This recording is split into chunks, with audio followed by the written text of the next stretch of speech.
The dulcimer, as far as musical instruments in southern Appalachia and in probably all of the eastern part of the United States, is in a category, I think, by itself. It's an instrument that was played by itself. You couldn't, it had a low sound, and I just never heard, except on very rare occasion, the dulcimer was never played with other instruments, number one. Number two, I guess the proper name may be the mountain dulcimer, because there were other instruments called dulcimers going back to biblical times, and but it was not used much even in southern Appalachia.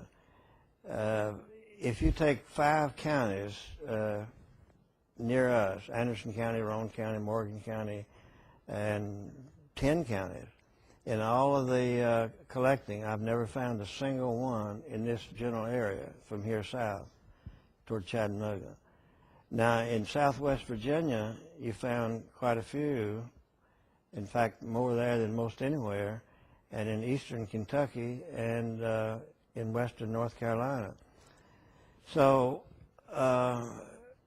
most of the people in this region 50 years ago, or when I was growing up, you could go up and down the road asking for a dulcimer or doing research on, you could go to 50 houses and nobody would have even heard of one.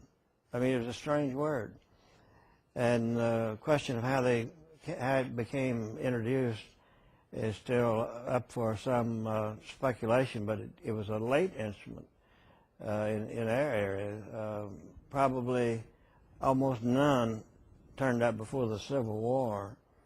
The person that popularized the dulcimer more than anyone else, I think, was a lady by the name of Jean Ritchie, and she lived in eastern Kentucky, a place called Viper, not too far from Hazard, I guess.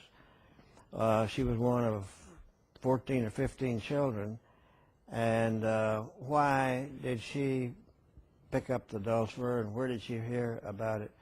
There was an old lady up the hollow from her by the name of Hall, and they had a dulcimer, and some person in that community had made it, and I think that's where Jean first heard it, and then she started playing.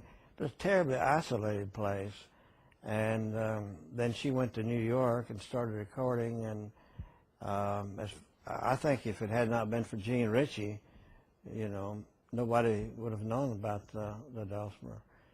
So it was very sporadic in its distribution, and not one, as I say, in certain spots you would find them. In your collection, they're all different shapes and different...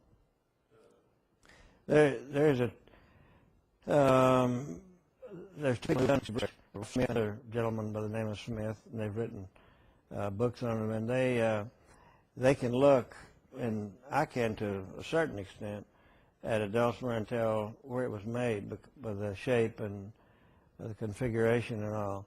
In lower, this is an exception to what I was saying a while ago about where you found them.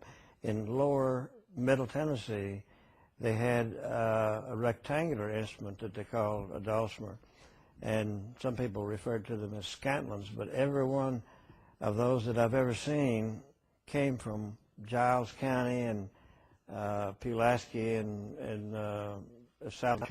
But the question as to who introduced them and exactly when is pretty much a mystery, I think. But it was a late instrument, and it was not widespread.